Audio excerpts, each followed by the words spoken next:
سلام، خوش اومدین به کانال روک. اگر این اولین ویدیوییه که از روک تماشا میکنین، باید بگم که روک جاییه که ما سعی میکنیم خیلی واضح، شفاف، صادقانه و بی‌پرده در مورد واقعیت‌های مهاجرت، هلند و هر چیزی که شما دوست دارین صحبت کنیم. میدونین که روک بودن یکی از فرهنگ‌های رفتاری غالب هلندی است. این شد که ما با خودمون گفتیم چرا که نه. شاید خیلی از آدما باشن که دوست داشته باشن روک و بی‌پرده در مورد خیلی از چیزا بشنون یا ببینن. امشب شب سال نوه، توی شهر هستیم. همونطور که می‌بینید چراغونیای خوشگلی توی شهر هست. حالا هوای شب سال نوه خیلی خوشگله، همه چی. می‌خوایم بریم همینطور که اتفاقات رو می‌بینیم در مورد 3 تا از واقعیت‌های هلند که خوب قبل از مهاجرت بدونین و هیچ کس بهتون نمیگه صحبت کنیم.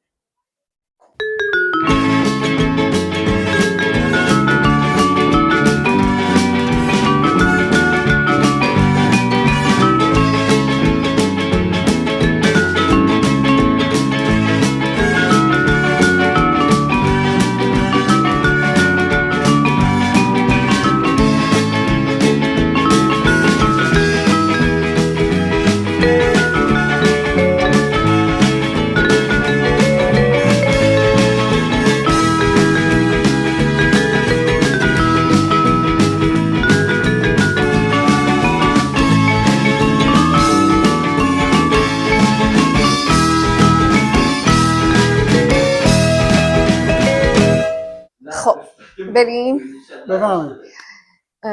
از اینجا شروع کنیم که چی شد که ما تصمیم گرفتیم در مورد 3 تا از واقعیت‌های هلند صحبت کنیم.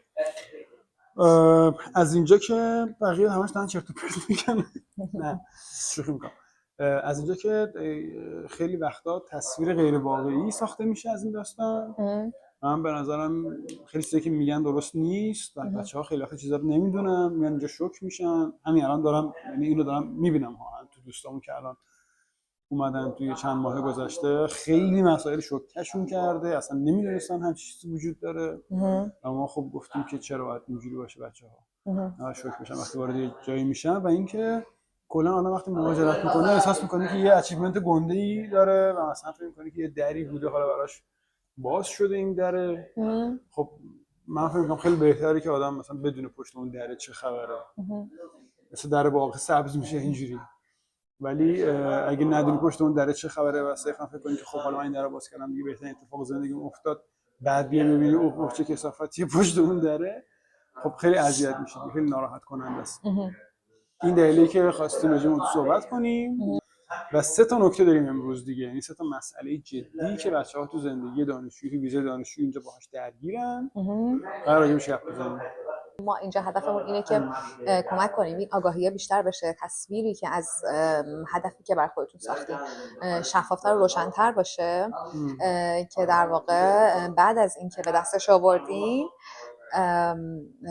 خوشحال باشین یا لااقل آگاهانه با همه بالا پایینش مواجه بشین.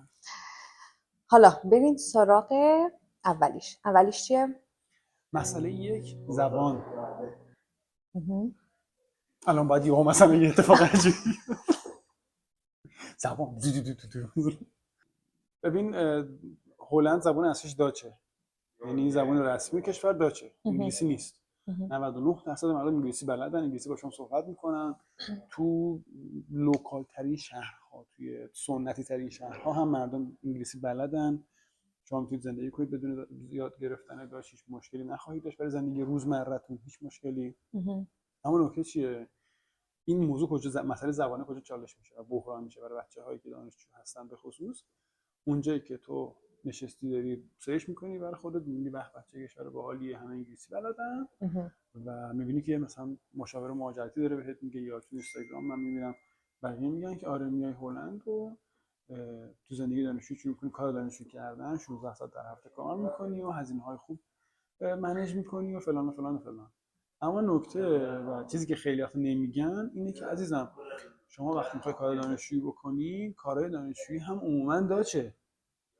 درسته؟ یعنی مثلا کار دانشجویی که دوست داشته باشی، کار جنرالی که دوست داری انجام بدی، مثلا توی کافه کار کردن، توی رستوران کار کردن، اینا چون عموما با مردم هلند سر و کار داری، لازمش اینه که زبان داچ بدونی. مخصوصا اگه توی شهرهای کوچیک کمتر اینترنشنال مثل حالا شهرهای غیر از آمستردام توی هلند سکونت دارین و اونجا میخواین کار کنین، چالش براتون پررنگ کرد. نکته اینه که کار جنرال هم باز دسته‌بندی میشه. یعنی شما تو کار جنرال هم باز کار خوب و بد دارید، کار با کیفیت و کمتر بی کیفیت تر دارید. یا حقوقا خب برای تو کار جنرال هم دسته‌بندی میشه. شما از حقوق ساعتی 15 یورو داری تا حقوق مثلا ساعتی 18 یورو، 19 یورو، شاید 20 یورو. و نکته اینه که تو کار جنرالی که با کیفیت تری میشه، مثلا چی میشه؟ مثلا کار ویترس کافه شدن، تو آشپزی رستوران ویترس شدن، نمیدونم پشتیبانی تلفنی مثلا کار کردن. اینا همش داچ میخواد، چون مردم زبونشون داچه، مردم داچ صحبت میکنن با هم، انگلیسی با هم حرف میزنن که در چطور اگه بخوای این کارو داشته شوید داچ بلد بشی. اما اگه بلد نیستی چه اتفاقی میفته؟ اون کار بی کیفیت‌ها بهت میفته. یعنی شما مثلا مجبوری برید کارهای کلینینگ و تمیزکاری و ببین خصلت کار جنرالی که داچ نیاز نداشته باشه میشه کاری که با آدم ارتباط نداری، حقوق خوبی خیلی بهت نمیدن، حالا حداقل حقوق میدن دیگه 15 16 17 یورو میدن، ولی حقوق تاپی نمیگیری. کار به نسبت سختیه، کار یدی حتما، کار فکری و کار زبانی نیست، ارتباطی نیست و کار سختیه و خیلی محدوده. یعنی شما اگر داچ بلد باشید یهو یه لول اپ گنده میکنی تو قضیه. این کسی که داچ بلده چه تو دوران دانشجویی چه حتی بعدش که دنبال کار میگرده برای حال تبدیل ویزا و داستانای دیگه‌اش، یهو یه لول اپ میکنه. یعنی یهو یه درهایی برات باز میشه با زبان داچ که اصلا برای بقیه باز نمیشه. یهو یه حقوقایی برات قابل دسترس میشه که برای بقیه نیست، به خاطر اینکه زبان کشور داچ. پس نکته اصلی و مهم اینه که آقا اگه به عنوان مشاور مهاجرتی یکی کسی داره بهتون میگه، یکی کسی به عنوان ادوایزر بهتون میگه، یا تو مقالات مثلا من میرم صفحات اینستاگرامی می‌نویسن، وبسایت‌های مهاجرتی خیلی وقتا تو مقالات مختلف می‌نویسن که آره میره اونجا کار دانشجویی می‌کنه 16 ساعت در هفته است و حداقل حقوق 15 یورو مثلا 16 یورو رو اینو میگیری و فلان. نه عزیزم خبران نیست. ببین این چیزی که ما میگیم به صورت جنرال داره اتفاق میفته. یعنی شما ممکنه بگی که من رفیقم تو آمستردام مثلا داره زندگی میکنه، اون طرف کار جنرال خوب پیدا کرده با زبانش. ببین اولا شهر آمستردام از همه هلند مستثناست. تو آمستردام زندگی کردن کلا فرق میکنه. هزینه ها به شدت بالاست، شهر کلا متفاوته، خونه به شدت گرونه، اصلا کلا میگم پرانتز جدا از هلند. ما داریم راجع به زندگی جنرال در هلند صحبت میکنیم. در نتیجه اون استثناء ممکنه وجود داشته باشه، اما خب عمده بچه‌ها نمیرن آمستردام، چون دانشگاه تو شهرهای دیگه مثل اوترخت، مثل خرونینگن، مثل لوواردن ایناست.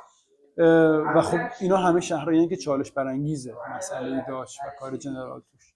پس نکته که یاد بدونید اینه که آقا اگر دارید به عنوان دانشجو میاید و زبان داچ بلد نیستید که خب اونم بچه بلد نیستن، تو مسئله کار جنرال خیلی دست بازی ندارید، خیلی کار جدی نمیتونید بکنید، مگه اینکه خب شانسی بیارید، پوزیشنی باشه، رشته خاصی باشه، اون دیگه میگم استثناءات قضیه است. ولی جنرالی خیلی در واقع سبز تو مسئله کار دانشجو منتظرتون نیست اگه زبان داچ بلد نیست.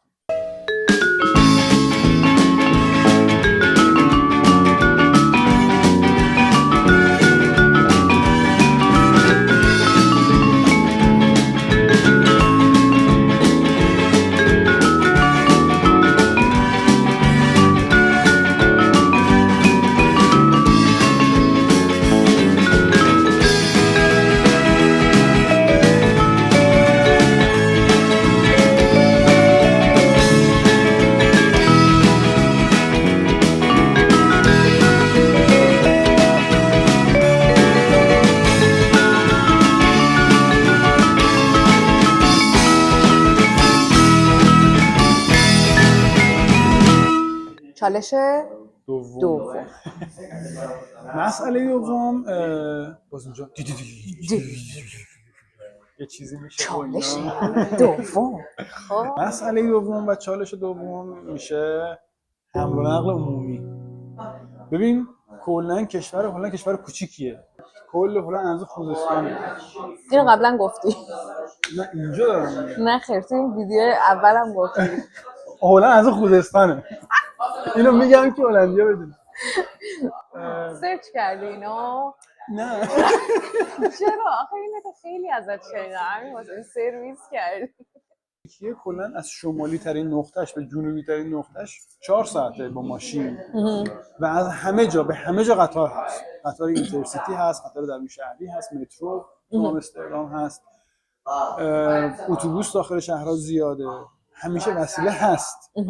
اما نکته اینه که خیلی گرونه. یعنی برای یه دانشجو یا حتی برای کسایی که کار میکنن هم گرونه. مثال اگه بخوایم بزنیم، شما در یه مسافت 1 ساعتی از یک شهر به یک شهر دیگه حداقل 20 یورو پول میدید تا 30 یورو حتی یه مثلا بلیط قطار، مخصوصا اونایی که میرن به سمت آمستردام، پولشه یه مسیرش و رفت و برگشت دوب میشه. 1 ساعت میشه 20 یورو؟ آره بله حداقل دیگه. آره. و میگم این مسیر وقتی که تکرار شونده میشه خب خیلی رقم گنده میشه، واقعا خیلی گنده میشه.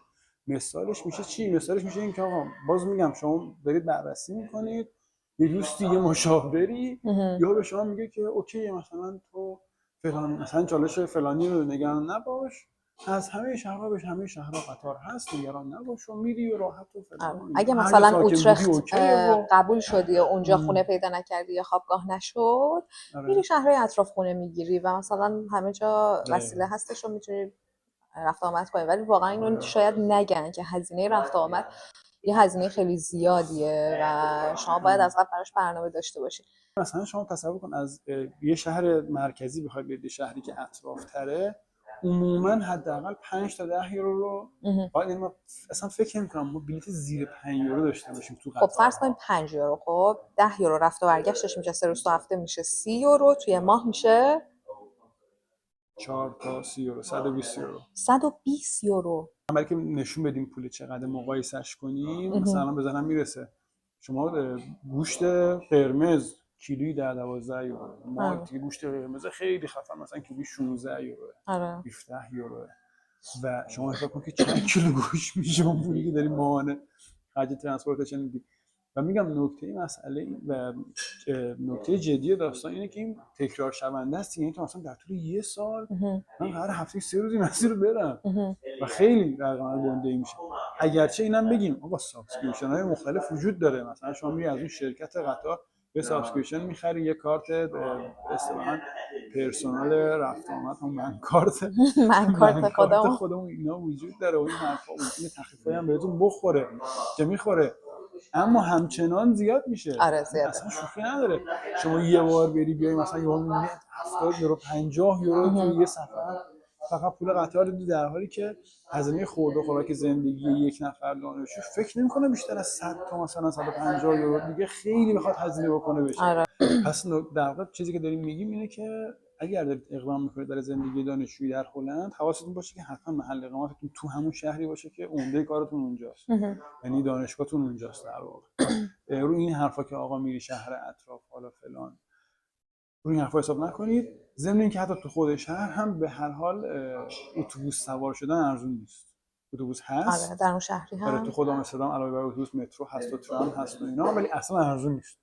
باز اتوبوس شما سوار میشید حداقل توی یه مسیری از صفر تا سرش و ای تو زدش رو بخواید برید نزدیک 3 یورو 4 یورو 5 یورو بعد طول اتوبوس اینا بدید که اونم باز اگر تکرار شونده بشه اصلا هزینه کمی اصلا. ولی خب اگه که حالا مسئله خیلی چالش مالی ندارین شاید براتون آزاردهنده نباشه، صرفا گفتیم که در جریان باشین.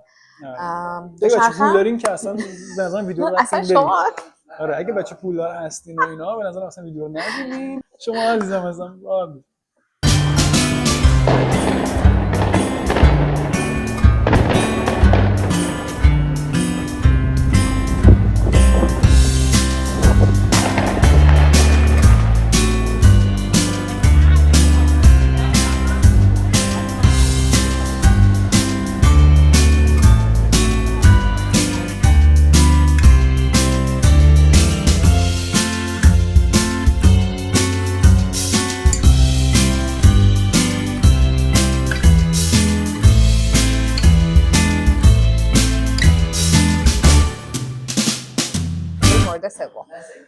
مورد سوم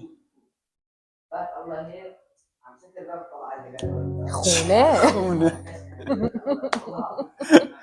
مسئله خونه یه چیزیه که زیاد میگن راجع به هلند. یعنی مثلا من باز میخوندم و میدیدم و اینا، میگن تو مقالات نوشتن، بعضی وقتا تو اینستاگرام اینا راجعش حرف میزنن، تو یوتیوب من دیدم راجعش چیزایی گفته بودن. اما خواستیم تاکید کنیم روش از این بابت که اگر دارید دانشجویی میایید هلند، مهمتر از این که رنگ دانشگاه چیه، نمیدونم 500 یورو 600 یورو 1000 یورو تویشن فیتون بالا پایین میشه، و مهمتر از همه اینا خوابگاه و محل اقامتیه که دانشگاه بهتون میده یا نمیده.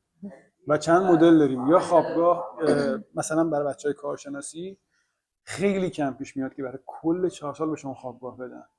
به شما مثلا 1 سال میدن و بعد 1 سال باید تخلیه کنید خوابگاه و دانشگاه، چون بقیه دانشجوها میان و اونا قرار استفاده کنن، چون به چرخ تقاضا زیاده دیگه. و بعد مجبور به دنبال خونه بگردید و یهو تو بحران میافتید. باز اگه مسترید، خب مستر 1 سال 2 ساله ها باز اون راحت تره، خوابگاه دانشجو راحت تره، چون تعداد تقاضا هم کمتره. اما میگم مهمتر از اون داستانای دانشگاه و اینها، کیفیت دانشگاه، این حرفا اینه که اون دانشگاه خوابگاه ارائه میده یا نمیده، اون شهری که دارید میرید توش چقدر توش بحث خونه داشتن، خونه در واقع پروواید کردن، فراهم کردن. آره فراهم کردن خونه چقدر کار راحتیه. مسئله سومی که باز اینجا اهمیت داره اینه که مثلا تو اون شهری که شما میرید آیا شرکت‌های خصوصی، چون ما داریم شرکت‌های خصوصی رو که خوابگاه ارائه میدن دیگه مثل خود ایران، باز تو اون شهری که دارید میرید آیا اون شرکت‌ها هستن، ساختمون دارن، اگه هستن چند تا ساختمون دارن، به اندازه کافی هست نیست. این بحران کلا چقدر اونجا جدیه. اگه که خوابگاه پیدا نکنین، مسئله اینه که پیدا کردن خونه‌ای که بخواین حالا برای با اجاره دادن روش مستقر بشین یه چیزی شبیه بحران میشه براتون. چرا؟ چون عموما خونه هایی که حالا یه مقدار متراژشون بزرگتر، متراژ بزرگتر منظورم مثلا میره روی 40 متر اینا، یه مقدار متراژشون بهتره و حالا تمیزترن و رینوویت شدن و اینها و اجارهشون از یه میزانی بیشتر میشه. حالا توی حالا خود دیسکریپشن اون خونه نوشته میشه لازمه گرفتن این خونه اینه که شما قرارداد دائمی با در واقع شرکتی توی هلند داشته باشید، یعنی شغل داشته باشید. قرارداد موقت هم حتی قبول نیست. حتی موقت هم قبول نمی‌کنن صاحبخونه ها. اونم ببین داستان خونه گرفتن هم به این خاطر سخت شده که از امسال، حالا این قبلا بوده یه مدت برداشته شده، باز دوباره امسال دولت این قانون ران کرده. اونم اینه که قرارداد خونه ها دیگه ایندفینیت، یعنی تاریخ پایان نداره. کسی که خونه رو اجاره میکنه اگر رفتار عجیب غریبی نداشته باشه، نقض قرارداد نکنه، میتونه تا هر وقت که دلش میخواد توی خونه بشینه، صاحبخونه نمیتونه بلندش کنه. برای همین صاحبخونه ها خیلی سخت میگیرن، چون داره خونه رو میدن به کسی که ممکن نتونن دیگه بلندش کنن به هر دلیلی. برای همین خیلی سخت میگیرن و میرن سمت کسایی که خب قرارداد دائم دارن، درآمد خوب، حقوق خوب دارن، از کشورهای بهتری اومده باشن. میدونی چی میگم؟ اگه یعنی اگه مثلا خب صاحبخونه یکم چیز باشه، یکم حالا اخلاقی چیزی داشته باشه، این روحیه رو داشته باشه، واقعا براشون تاثیر داره. یعنی مهاجر نباشن. آفرین، مهاجر نباشن، داشت باشن. اگه مهاجرن چه میدونم مثلا از کشور اروپایی مهاجر باشن، چون یهو میبینی تو صاحبخونه این یه روحیه رو داره دیگه، نمیده مثلا به عرب نمیده، چه میدونم به خاورمیانه نمیده، چون خاطری خوبی نداره ممکن نمیدونم. ولی اینا هست. در نتیجه گرفتن خونه هم یه بحران جدی میشه براتون. یهو واسه دانشجویی همه بدبختیایی که داری، یهو داستان خونه هم یه قوزه بالا قوزی میشه.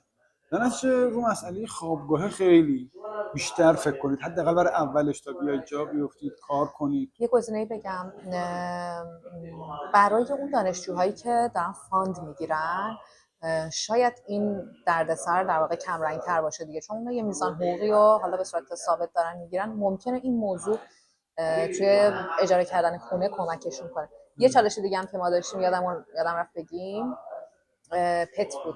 ما چون پت داشتیم، خب یه مقدار باز گزینه‌هامون خیلی محدود شد. تقریبا میتونم بگم 99% اون خونه هایی که خوب بود و ما دوست داشتیم که در واقع بگیریمشون، حالا علاوه بر اون مسئله قرارداد دائمی و شغل داشتن، این شرط رو توی قراردادشون داشتن که شما اجازه داشتن پت ندارین، چون حالا خونه یه مقدار رینوویت شده، یه مقدار حالا بزرگتره و فرنیشه، وسیله توشه، یا فرنیشه. حالا به دلایل متعدد که نمیدونم میتونم مثلا پت شما بچنم به وسایل آسیب بزنه، خط بندازه، گاز بگیره و اینم خب برای خودش چالشی بود دیگه.